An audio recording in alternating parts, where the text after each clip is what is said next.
જય રામાધણી મિત્રો, રામાપીરની દયાથી અમે નવી ગાડી લીધી અને અમારી આ કાવ્યાબેનને હાથે શુભ મુહૂર્તનું શરૂઆત થાય છે.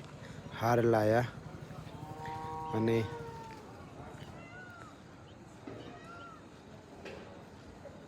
મારુતિ કંપનીની અર્ટિકા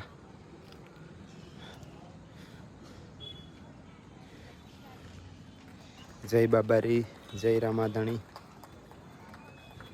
એક આ નવું લુક 2026નું નવું મોડલ.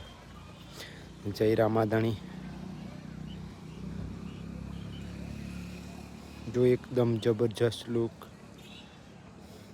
લાગે છે અને પછી થોડી બહાર લાવીને શ્રીફળ અગરબત્તી કરી અને ત્યાંથી પછી ઘરે આવવા માટે નીકળી ગયા. જય માતાજી, જય બાબારી.